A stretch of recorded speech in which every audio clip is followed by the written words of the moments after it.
வணக்கம். இன்றைக்கி நம்ம பார்க்க போகிற சமையல் என்னென்னு பார்த்திங்கன்னா, ஒரு அருமையான ஒரு ஆரோக்கியமான பிரேக்ஃபாஸ்ட் ரெசிபி தான் பார்க்க போகிறோம். கம்பு இட்லியும் அதுக்கு தொட்டு சாப்பிட்ற மாதிரி ஒரு அருமையான வேர்க்கடலை சட்னி எப்படி செய்யலாங்கிறத பார்க்கலாம். ரெண்டுக்கும் நல்ல காம்பினேஷன் சூப்பராக இருக்கும். இது நீங்கள் காலையில் டிஃபனாகவும் எடுத்துக்கலாம், நைட்டுக்கு டின்னராகவும் எடுத்துக்கலாம். நல்லா ஹெல்த்தியாகவும் இருக்கும். ஸோ வாங்க இந்த அருமையான கம்பு இட்லியும் வேர்க்கடலை சட்னியும் எப்படி செய்யலாங்கிறத பார்க்கலாம். கம்பு இட்லி செய்கிறதுக்கு என்ன அளவுங்கிறத பார்த்துடலாம். நான் இன்றைக்கி எடுத்துருக்க அளவு பார்த்திங்கன்னா 4 டம்ளர் கம்பு எடுத்திருக்கேன்.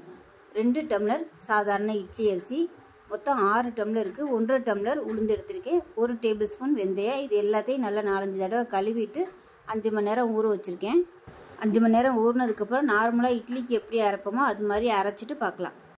இப்போ பாருங்கள், மாவு ஆட்டி உப்பு போட்டு கரைச்சிட்டேன். நல்லா ஒரு நாள் நைட் நல்லா புளிச்சிருச்சு. பாருங்கள் எப்படி இருக்குன்னு. இப்போ லைட்டாக இதை மிக்ஸ் பண்ணி விட்டுக்கலாம்.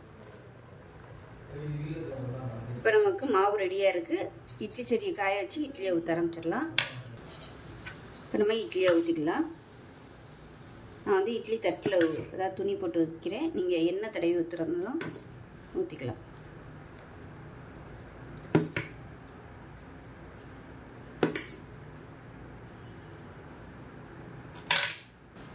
இப்போ சட்னி வைக்கிறதுக்கு ஒரு பேன் எடுத்துக்கலாம். 1/2 கப் அளவுக்கு வறுக்காத வேர்க்கடலை சேர்த்து இதை நல்லா வறுத்து எடுத்துக்கலாம். இப்போ பாருங்கள், கடலைப்பருப்பு நல்லா வறுபட்டுருச்சு. வேறு பிளேட்டுக்கு மாற்றிக்கலாம். இப்போ அதே கடாயில் ஒரு 2 டேபிள் ஸ்பூன் எண்ணெய் விட்டுக்கலாம். இப்போ எண்ணெய் நல்லா சூடாயிடுச்சு. இப்போ இதில் ஒரு 5 பூண்டு சேர்த்துக்கலாம். சேர்த்துட்டு நல்லா வதக்கிக்கலாம். இது கூடவே சின்ன நெல்லிக்காய் சைஸ்க்கு புளி அதையும் சேர்த்து எண்ணெயில் போட்டு வறுத்துக்கலாம். இப்போ இது கூடவே 15 வரமிளகாய் சேர்த்துக்கலாம். இது வந்து ரொம்ப குட்டி குட்டியாக இருக்கிறதுனால ஒரு 15 எடுத்துருக்கேன். இப்போ பாருங்கள், எல்லாமே நல்லா வறுபட்டுருச்சு. வேறு பிளேட்டுக்கு மாற்றிக்கலாம். இப்போ ஒரு மிக்ஸி ஜார் எடுத்துக்கலாம். இதில் வந்து வறுத்த வேர்க்கடலை தோல் எடுத்து வச்சுருக்கேன். அதையும் சேர்த்துக்கலாம். 1/4 கப் அளவுக்கு பொட்டுக்கடலை. இது கூடவே நம்ம வறுத்து வச்சுருந்த பூண்டு, மிளகாய், புளி இது எல்லாத்தையும் சேர்த்துக்கலாம். இப்போ எல்லாத்தையும் நல்லா நைஸாக அரைச்சிட்டு பார்க்கலாம். இப்போ பாருங்கள், இட்லி ஊற்றி வச்சுருந்ததும் நல்லா வெந்துருச்சு. தனியாக இருக்கட்டும். இப்போ பாருங்கள், சட்னி நல்லா நைஸாக அரைச்சிட்டு வந்துட்டேன். இந்த சட்னி வந்து தண்ணியாட்டம் இருந்தால் தான் நல்லாயிருக்கும். மிக்ஸி அரைச்சிட்டு தண்ணியை சேர்த்துக்கலாம். இப்போ இதை நல்லா கலந்து விட்டுடலாம். நான் அரைக்கும் போது உப்பு சேர்த்துட்டேன். டேஸ்ட் பண்ணி பார்த்துட்டு பத்தலைன்னா சேர்த்துக்கோங்க. இப்போ ஒரு தாளிக்கிற பேன் எடுத்துக்கலாம். தேவையான அளவுக்கு எண்ணெய் விட்டுக்கலாம். அதில் எண்ணெய் சூடானு ஒரு டீஸ்பூன் கடுகு சேர்த்துக்கலாம். கொஞ்சமாக சீரகம் சேர்த்துக்கலாம். ஒரு 2 வரமிளகா விதையெல்லாம் எடுத்துட்டு கட் பண்ணி வச்சுருக்கேன். அது கூட கொஞ்சம் கருவேப்பிலையும் சேர்த்துக்கலாம். இப்போ இதில் ஒரு 5 சின்ன வெங்காயம் கட் பண்ணி வச்சுருக்கேன். அதையும் சேர்த்துக்கலாம்.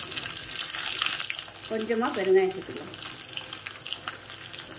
அந்த வெங்காயத்தை நல்லா வதக்கி வச்சுக்கலாம். இப்போ பாருங்கள், வெங்காயம் நல்லா வதங்கிடுச்சு. மாற்றிடலாம். இப்போ நம்ம வதக்கி வச்சுருக்க இந்த வெங்காயம் கடுகு வந்து சட்னியில் சேர்த்துடலாம்.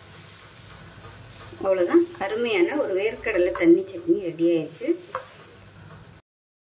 இப்போ நமக்கு ஆவி பறக்க கம்பு இட்லியும் ரெடி ஆயிடுச்சு.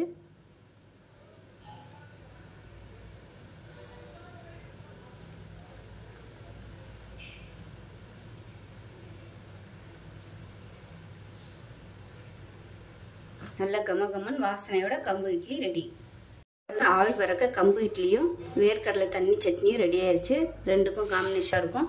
ஸோ இதே மாதிரியே செஞ்சு பாருங்கள். செஞ்சு பார்த்துட்டு எப்படி வந்துச்சுங்கிறத சொல்லுங்கள். வீடியோ பிடிச்சுன்னா லைக் பண்ணுங்கள், கமெண்ட்டை, சேனலை சப்ஸ்கிரைப் பண்ணுங்கள், பக்கத்தில் பெல் பட்டனையும் ப்ரெஸ் பண்ணுங்கள். நன்றி.